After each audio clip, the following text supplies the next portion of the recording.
En el corazón de la Ciudad de México, donde las sombras de la historia se entrelazan con el bullicio moderno, se alza la imponente iglesia de Santa María la Redonda. Construida en el siglo XVI sobre un antiguo templo azteca dedicado a la diosa Coatlicue, sus muros de cantera gris han sido testigos de horrores que la historia oficial se empeña en olvidar. Pero en el invierno de 1887, un siniestro evento sacudió los cimientos de la fe. El exorcismo fallido de la joven Catalina Mendoza, una campesina de 17 años cuyo cuerpo se convirtió en un campo de batalla entre lo divino y lo infernal. Los gritos que resonaron en sus naves no eran solo de dolor, eran lamentos en náhuatl, un idioma que Catalina jamás había aprendido. Hoy sus restos yacen en una cripta sellada bajo el altar mayor, pero los vecinos juran que en las noches de luna llena un eco helado recorre las calles aledañas, un susurro que repite «Tlazolteotl viene». Bienvenidos a El Códice, donde desenterramos las verdades que el tiempo intenta sepultar. Soy Javier Morales, y esta noche viajaremos a 1887 para desvelar el caso que aterrorizó al barrio de la Merced, la posesión diabólica de Catalina Mendoza y el exorcismo que dejó 3 muertos y una iglesia maldita. Como una humilde hija de campesinos, se convirtió en el recipiente de una entidad prehispánica. ¿Por qué los frailes franciscanos quemaron sus diarios tras el ritual? A través de documentos eclesiásticos filtrados y testimonios de descendientes, reconstruiremos la noche en que el infierno se abrió bajo las bóvedas de Santa María la Redonda. Prepárense para una historia que desafía la lógica, donde el catolicismo colonial choca con fuerzas ancestrales que nunca fueron erradicadas. Esto no es una leyenda, es un capítulo sangriento de nuestra historia nacional. ¿Desde qué ciudad de México nos están viendo esta noche? Coméntenlo, porque al final revelaremos un secreto que podría explicar por qué esta iglesia sigue siendo un epicentro de actividad paranormal. Todo comenzó en el otoño de 1887, cuando Catalina Mendoza llegó a la Ciudad de México desde su pueblo en Tlaxcala. Huérfana y desesperada, buscaba trabajo como sirvienta en casa del rico comerciante Ramón Vargas. Pero desde su primera noche en la casona de la calle República de Brasil, extraños sucesos perturbaron la paz del hogar. Los perros de la vecindad aullaban sin cesar frente a su ventana. Los espejos se empañaban con figuras grotescas. Y en las noches, Catalina hablaba en sueños en un dialecto que nadie reconocía. Fue la cocinera, doña Luz, quien primero notó lo peor. Las marcas de garras que aparecían cada mañana en la espalda de la joven, como si algo invisible la desgarrara desde dentro. Desesperado, Vargas llevó a Catalina al hospital de San Hipólito, donde los médicos diagnosticaron histeria y la encerraron en una celda de aislamiento. Pero lo que ocurrió allí confirmó lo sobrenatural.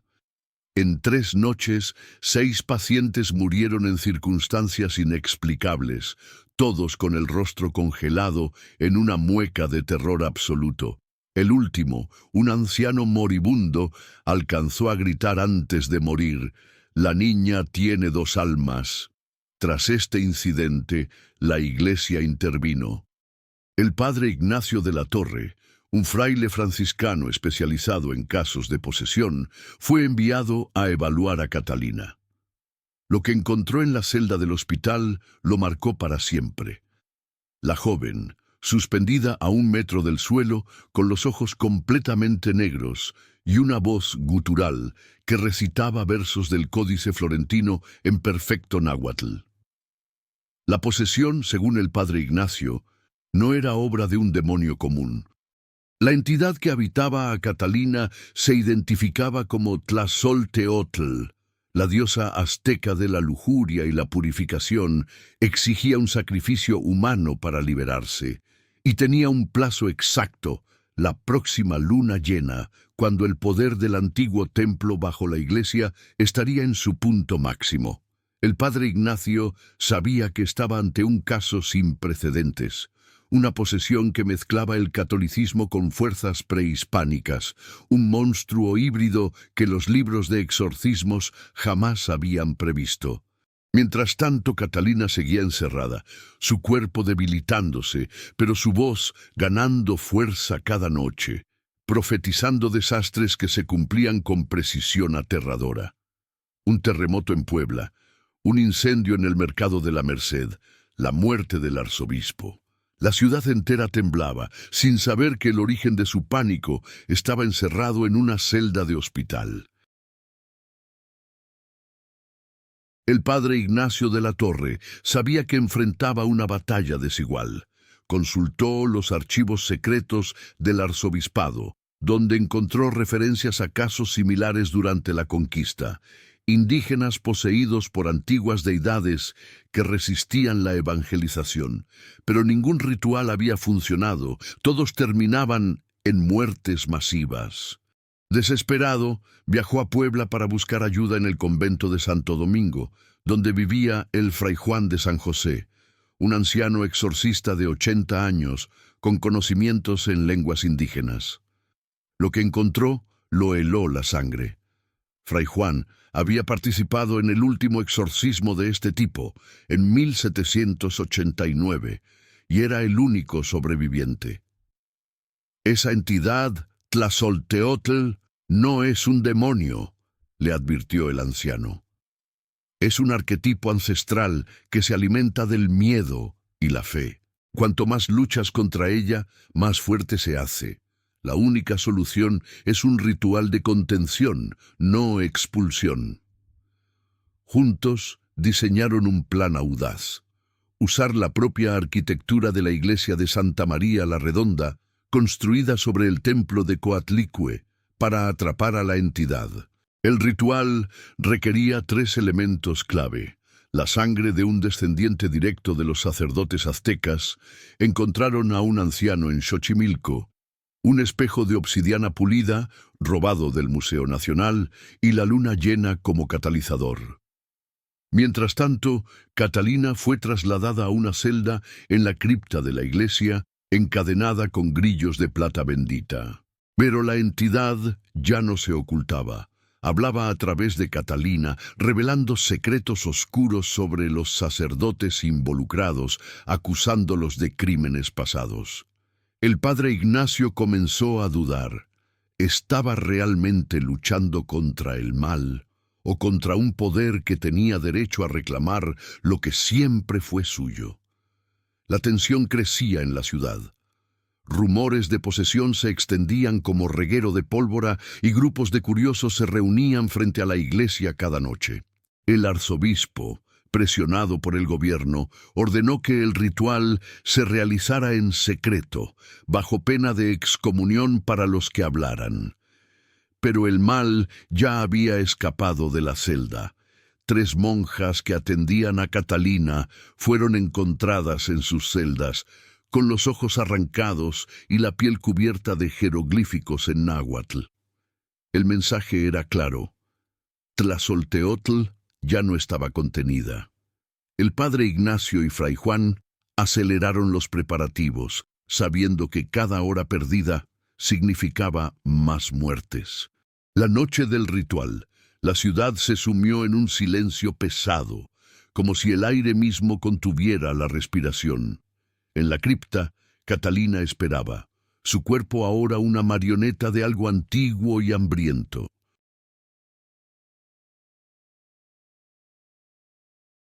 La luna llena se alzó sobre las torres de Santa María la Redonda, bañando la plaza en una luz plateada que parecía sólida, fría como el acero. En el interior, solo 6 personas se atrevían a estar presentes: el padre Ignacio, fray Juan, el descendiente azteca, un anciano llamado Cuauhtémoc, un médico forense, un escribano y el arzobispo, quien a regañadientes asistía para supervisar. Catalina yacía en el centro del altar mayor, atada con cuerdas de ixtle bendecidas, su cuerpo convulsionando violentamente. El aire olía a copal quemado y a algo más, un olor metálico como la sangre seca. El ritual comenzó a medianoche, con Fray Juan recitando salmos en latín, mientras el padre Ignacio dibujaba un círculo de sal alrededor de la joven. Pero desde el primer momento, todo salió mal. Cuando Cuauhtémoc cortó su mano para derramar sangre en el espejo de obsidiana, Catalina soltó un grito que hizo temblar los vitrales. El espejo no reflejó la sangre. En su lugar mostró imágenes aterradoras, sacrificios aztecas, conquistadores quemando vivos a indígenas y luego escenas del futuro. La Ciudad de México en llamas, ríos de sangre corriendo por el zócalo. El médico forense, un escéptico llamado Dr. Mendoza, intentó intervenir gritando que era todo un fraude. En ese instante, Catalina se liberó de sus ataduras con una fuerza sobrehumana y se dirigió hacia él, flotando a medio metro del suelo. Sus ojos, ahora completamente negros, se clavaron en el médico, quien comenzó a convulsionar violentamente antes de desplomarse, con la piel cubierta de llagas que parecían mordiscos. El pánico se apoderó de los presentes. El arzobispo huyó hacia la salida, pero la pesada puerta de roble se cerró de golpe, como empujada por un viento huracanado. Fray Juan intentó continuar el ritual, pero sus salmos se ahogaban en el aire denso, cargado de susurros en náhuatl. Cuauhtémoc, el descendiente azteca, cayó de rodillas, reconociendo que la entidad no era Tlazolteotl, sino algo mucho peor. Tezcatlipoca, el dios espejo, el señor de la noche y de la guerra, que había sido invocado accidentalmente por el ritual. «Hemos cometido un error terrible», gritó el anciano. «No es una diosa, es el destructor mismo». En ese momento, Catalina se detuvo en medio de la nave. Su cuerpo comenzó a distorsionarse, como si la realidad se desgarrara a su alrededor. Del suelo, bajo el altar, comenzó a surgir una oscuridad líquida, una sombra que se extendía rápidamente, tragando la luz, el sonido, la esperanza. La oscuridad que emanaba del suelo no era simplemente ausencia de luz, era una sustancia, viva y hambrienta. Se extendió como aceite negro, cubriendo el piso, trepando por las paredes, tragando los bancos de madera y las imágenes de santos. El padre Ignacio intentó rociar agua bendita, pero al contacto con la sustancia, ésta hirvió y soltó un vapor corrosivo que quemó sus manos. Fray Juan fue el siguiente en caer. La sombra lo envolvió, y su grito de agonía se cortó bruscamente cuando su cuerpo se desintegró en polvo. Cuauhtémoc, el último descendiente azteca, se arrodilló y comenzó a cantar en náhuatl, no un exorcismo, sino una plegaria antigua, una ofrenda de sumisión. Pero era demasiado tarde. Catalina, o lo que fuera que habitaba su cuerpo, avanzó hacia el arzobispo, quien se había refugiado detrás del altar. «¿Dónde está tu Dios ahora?», preguntó una voz que no era de Catalina, sino una mezcla de miles de voces, hombres, mujeres, niños, todos gritando a la vez. El arzobispo alzó el crucifijo que llevaba, pero éste se dobló como si fuera de cera, y la figura de Cristo se retorció en una mueca de dolor.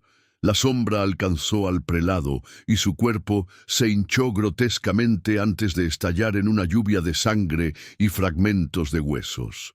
Solo quedaban tres: el padre Ignacio, el escribano, que se escondía bajo un banco, y Cuauhtémoc, quien seguía cantando, su voz cada vez más débil. En un acto desesperado, el padre Ignacio tomó el espejo de obsidiana roto y se clavó los pedazos en el pecho, usando su propia sangre como último recurso. «En el nombre de Cristo te encierro», gritó mientras la sangre empapaba su hábito.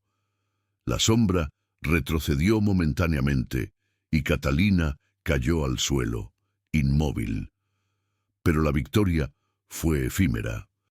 La sombra se condensó, formando una figura humanoide de pura oscuridad, sin rostro, pero con una presencia abrumadora. Se dirigió hacia Cuauhtémoc, quien aún cantaba. El anciano sonrió, aceptando su destino. «Es un honor servirte, señor», susurró antes de que la sombra lo consumiera. Finalmente, la figura se volvió hacia el padre Ignacio, quien yacía desangrándose. «Tu fe es débil, pero tu sacrificio es aceptable», siseó la voz. «Duerme ahora, sacerdote. Tu tiempo llegará». Con un gesto, la sombra se disolvió, y el silencio volvió a la iglesia, solo roto por el jadeo del padre Ignacio y los sollozos del escribano, quien había presenciado todo. El padre Ignacio sobrevivió, pero nunca fue el mismo. Perdió la fe, la razón y casi la vida. Encerrado en un manicomio, solo repetía una frase: «La puerta está abierta, viene por nosotros». El escribano, aterrado, quemó sus notas, pero no antes de hacer una copia que escondió en las paredes de su casa. La versión oficial de la iglesia fue que un grupo de fanáticos había realizado un ritual satánico, resultando en un trágico accidente. Catalina fue declarada muerta y enterrada en una tumba sin nombre, pero la verdad, como siempre, se filtró a través de los susurros. En las semanas siguientes, extraños fenómenos azotaron la Ciudad de México. El agua de los pozos de la Merced se tornó negra y espesa, con un olor a descomposición. Los animales nacían con deformidades aterradoras, terneros con 2 cabezas, pollos sin plumas ni ojos, y lo peor, los sueños. Toda la ciudad comenzó a tener la misma pesadilla. Una figura oscura caminando por las calles, tocando a las puertas, y quienes abrían desaparecían al amanecer. El pánico se instaló y el gobierno tuvo que intervenir, clausurando la iglesia de Santa María la Redonda y tapiando la entrada a la cripta. Pero el mal no puede ser contenido con ladrillos y cemento. En 1925, durante la demolición de un edificio cercano, obreros encontraron un túnel subterráneo que conducía directamente a la cripta sellada. Al abrir la puerta, encontraron algo inesperado: el cuerpo de Catalina, perfectamente conservado, con una sonrisa helada y los ojos completamente negros. A su lado, un diario escrito en náhuatl, español y latín, detallando no solo los eventos de 1887, sino profecías aterradoras sobre el futuro de México. La última página, escrita con sangre, decía: «Cuando la luna sangre tiña el zócalo, el espejo se abrirá de nuevo y Tezcatlipoca caminará entre los vivos». Hoy, Santa María la Redonda sigue en pie, aunque abandonada. Los turistas que se acercan reportan sensaciones extrañas, voces susurrantes en náhuatl, sombras que se mueven solas y en las noches de luna llena el sonido de cadenas arrastrándose bajo el suelo. Algunos dicen que el cuerpo de Catalina fue trasladado a un lugar secreto, pero otros creen que todavía está allí, esperando. El diario, conocido como el Códice de Santa María, desapareció de los archivos del Vaticano, pero copias circulan en el mundo ocultista, y cada vez que un eclipse lunar tiñe de rojo el cielo sobre la Ciudad de México, los antiguos temores resurgen, porque el mal que despertaron en 1887 nunca se fue. Solo está esperando el momento adecuado para volver. Y así concluye la historia del exorcismo de Santa María la Redonda, un capítulo olvidado que demuestra que algunas fuerzas no pueden ser vencidas, solo contenidas temporalmente. ¿Fue Catalina una víctima más del fanatismo religioso, o realmente abrió una puerta a dimensiones que nuestra mente no puede comprender?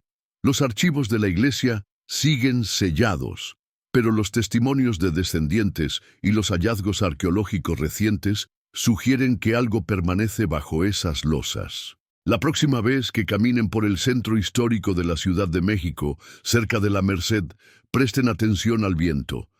A veces, entre el bullicio de los vendedores y el tráfico, se puede escuchar un susurro antiguo, una promesa de retorno.